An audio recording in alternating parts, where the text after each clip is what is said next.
የመካከለኛው ምስራቅን ሁኔታ ይወስናሉ ከሚባሉ ሀገራት ውስጥ ሁለቱ ይቀድማሉ።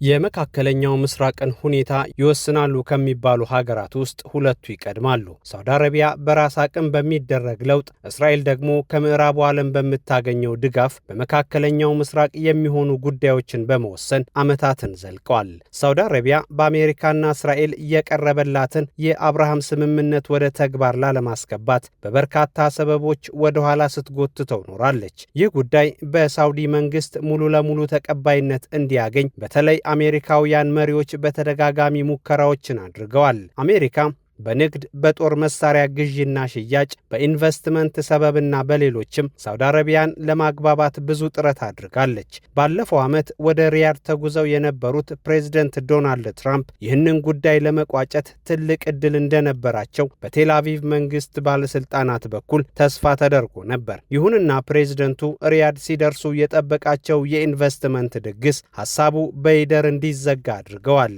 በሀገራት መካከል ያለውን የኢንቨስትመንት ክብረ ወሰን የሰበረው የ1 ትሪሊየን ዶላር ጉዳይ ነገሩን ከማለዘብ አልፎ አደገኞቹ ኤፍ-35 ተዋጊ ጀቶች ሳውዲ አረቢያ እጅ ላይ እንዲገቡ አድርጓል። ይህንን ድርጊት የሰማው የኔታንያሁ መንግስት በሁለት ጉዳዮች የከሰረ ሆኖ ራሱን በመመዘኑ የትራምፕ ጉብኝት ምናችንም አይደለም እስከ ማለት ደርሶ ነበር። ፕሬዝደንቱ መካከለኛው ምስራቅ ደርሰው እስራኤልን ሳይጎበኙ የተመለሱበት ጉዞ በመሆንም የተመዘገበ ነው። የግንኙነት ሁኔታው በኩል ተጠቃሚ አያደርግም፣ ለአንድ ወገን እሴት ያደላ ነው የሚባለው የአብርሃም ስምምነት በአሜሪካ ጉትጎታ የፈረሙ ጥቂት ሀገራትም በየመሃሉ የሚያገረሽባቸው ከስምምነቱ የመውጣት ፍላጎት ማሳየት በሳውዲ ትኩረት መነፈጉ መሆኑን እስራኤሎቹ ያምናሉ። ለዚህም ወደ ሳውዲ ለመድረስ አሜሪካንን የመጠቀሙን ጉዳይ በመተው በራሳቸው በኩል ሙከራ እያደረጉ ነው። ይሁንና በዚህ ርዕሰ ጉዳይ ሳውዲ አረቢያ የሚለዝብ አቋም ያላት አይመስልም። አሁን ላይ ደግሞ ከአሜሪካ የሚመጣው ጉትጎታ በመቀነሱ ያገኙትን ጊዜ በመጠቀም የንጉሥ አገዛዝ በማይመስል መልኩ ሳውዲዎቹ የራሳቸውን ህዝባዊ ጥናት አድርገው ያገኙት ውጤት ከስምምነቱ የበለጠ የሚያርቃቸው ሆኗል። ሳውዲ አረቢያ አልፎ አልፎ በንጉሳዊ አስተዳደር ስርዓት ዘንድ ያልተለመዱ የህዝብ አስተያየት የመሰብሰብ ልምድ ያላት ሀገር ሆናለች። በእርግጥ ይህ ልማድ በኪንግደሙ የቆየ ቢሆንም የሚሰጡ ምላሾችን መሰረት አድርጎ ወደ ተግባር መሄድ ላይ በብዙ ምሁራን ይተቻል። ሳውዲ አረቢያ ወደ ሀገሯ የሚመጡ የምጣኔ ሀብት ማሻሻያዎችንና የቱሪዝም ዘርፉን በተመለከተ አስቀድማ የዳሰሳ ጥናት አሰርታ ነበር። ይህ ጥናት ተሰብስቦ የተሰራው ትንታኔና የተደረሰበት መደምደሚያ ከአስተዳደሩ የራቀ አስተሳሰብ ነበረ። ኢኮኖሚና ቱሪዝምን አስታከው ወደ ሀገራችን የሚመጡ ጉዳዮች የእምነትና የእሴት ትዕዛዝና ልማዶቻችንን ይበርዛሉ በሚል ለጥናቱ መልስ በሰጡ የሳውዲ ዜጎች በከፍተኛ ሁኔታ ተወግዘዋል። ይሁንና የዚህ ጥናት መደምደሚያ የቀረበለት የሳውዲ መንግስት የዜጎችን አስተያየት ወደ ጎን በመተው የምጣኔ ሀብትና ቱሪዝም ማሻሻያ በሚል በርካታ እርምጃዎችን ወስዷል። በዚህም በሳውዲ አረቢያ በእምነት ምክንያት ክልከላ የተደረገባቸው በርካታ ተግባራት እንዲፈጸሙ ያደረገ ሲሆን ብዙ አኩራፊዎችንም አፍርቷል። አሁን ከእስራኤል ጋር በሚደረግ ግንኙነት ዙሪያ የተሰራው ህዝባዊ ጥናት ግን የተለየ ትኩረት ተሰጥቶታል። ይህ የሁለትዮሽ ግንኙነት በሳውዲ አረቢያ ዜጎች ፈጽሞ ያልተወደደ ሲሆን ከጥናቱም በፊት ቢሆን ለመንግስት ከፍተኛ የሥራ ኃላፊዎች ከእስራኤል ጋር በሚኖር ግንኙነት ምክንያት ዛቻና ማስፈራሪያ ይደርሳቸው እንደነበር ተነግሯል።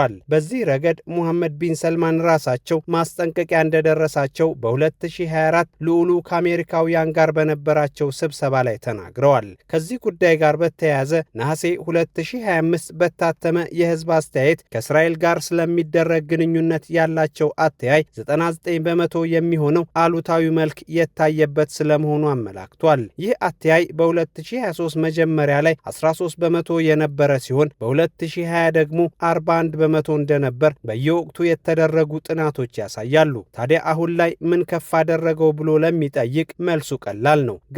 በጋዛ የነበረው ጭፍጨፋና አሁንም የቀጠለው ሞት በየሀገራቱ ያለውን እስራኤላዊ አመለካከት አሉታዊነቱን አጉልቶታል። በሳውዲ አረቢያ የሆነውም የዚ የዚሁ ሁኔታ ነጸብራቅ ነው። የፍልስጤማውያን ጉዳይ የማይስተካከል ከሆነ በሳውዲ አረቢያና እስራኤል መካከል ያለው ግንኙነትም የሚስተካከል አይደለም። በህዝቡ የታየው አሉታዊ ምላሽ በባለስልጣናትም ደረጃ ምላሽ እየተሰጠበት ነው። የሳውዲ አረቢያ የውጭ ጉዳይ ሚኒስቴር ፋይሳል ቢን ፋርሃን በሁለቱ ሀገራት መካከል ያለው ግንኙነት መልካም የሚሆነው የፍልስጤም ሀገርነት ሲረጋገጥ ብቻ ነው የሚል ሐሳብ ሰጥቷል። በመንግስት በኩል ይህንን መሰል አስተያየት መሰጠቱ ግን ልዑሉን ከመጠበቅ አንጻር ነው እየተባለ ነው። ልዑል መሐመድ ቢን ሰልማን በፍልስጤም እስራኤል ጉዳይ ላይ ለህይወቴ እፈራለሁ ማለታቸውንና የግድያ ማስጠንቀቂያ እንደደረሳቸው መታወቁ ይህንን የአብሮነት ግብዣ እንዲያጣጥሉ አድርጓቸዋል። በእርግጥ የሳውዲ የመገናኛ ብዙሃን በአንድም ይሁን በሌላ በንጉሳውያን ቤተሰቦች የተያዙ በመሆናቸው ለሚሰጡት መረጃ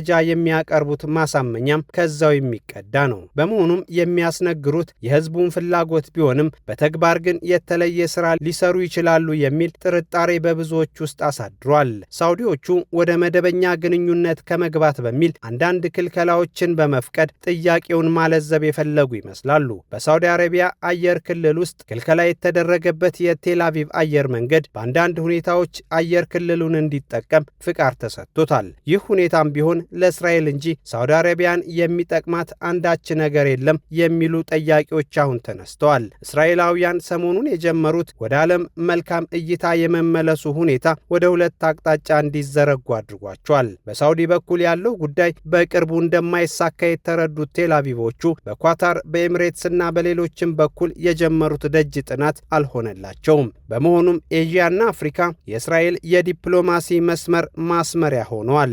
ይህንን ስራ የሶማሌላንድ ነጻነትን እውቅና በመስጠት የአፍሪካን ጉዳይ የጀመረችው እስራኤል በምስራቅ አፍሪካ ያስጀመረችውን ሁለት አይነት አመለካከት ሳትዘጋ አሁን ደግሞ ተረኛዋ አዲስ አበባ ሆናለች። የኢትዮጵያ ጉዳይ ወደፊት በሰፊው የሚገለጽ ቢሆንም አፍሪካን ማግኘት የሚፈልግ ማንኛውም ሀገር ግን የኢትዮጵያን ወዳጅነት መፈለጉ አይቀሬ ነው። ኢትዮጵያ በራሷ እየጠነከረችበት የመጣችባቸው በርካታ ጉዳዮች የዓለም ሀገራት እንዲፈልጓት አድርጓል። በሌላ በኩል ወደ ኤዥያ የተዘረጋው የእስራኤል የዲፕሎማሲ አቅጣጫ የህንዱን ጠቅላይ ሚኒስትር ናሬንድራ ሞዲ ወደ ቴል አቪቭ ጠርቷቸዋል።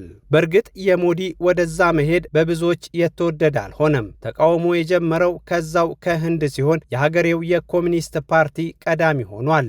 የፓርቲው መሪ ማሪያና አሌክዛንደር ባቢ በዚህ ዘመን ወደ ቴል አቪቭ ማቅናት የዘር ማጥፋቱን መደገፍ ነው ሲሉ በኤክስ የመገናኛ ዘዴያቸው ላይ አስፍረዋል። በሞዲ መንግስት ውስጥ ያሉ አንዳንድ አካላትም ቢሆኑ ለዚህ ጉዞ በጎ አመለካከት ያልሰጡ ሲሆን ከጉዞውም ህንድ ተጠቃሚ ትሆናለች የሚል ተስፋን አልሰነቁም። እስራኤል ግን ወደ ዓለም አቀፉ መድረክ ለመምጣት ሁሉንም አይነት መንገድ እየተጠቀመች ሲሆን ወደ አፍሪካና ኤዥያ ያዞረችውን ፊቷን ካላንዳች ውጤት የምትመልሰው አይመስልም።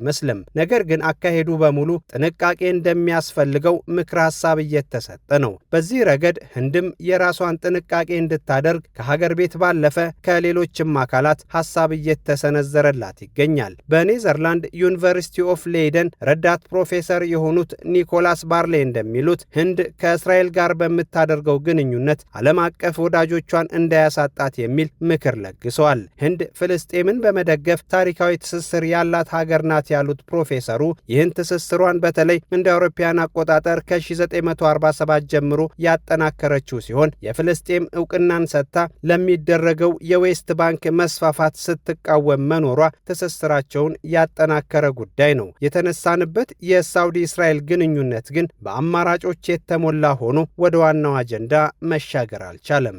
አጃንስ ፍራንስ ፕሬስ፣ አልጀዚራና ሚድል ኢስት ሞኒተር የዘገባው ምንጮች ናቸው።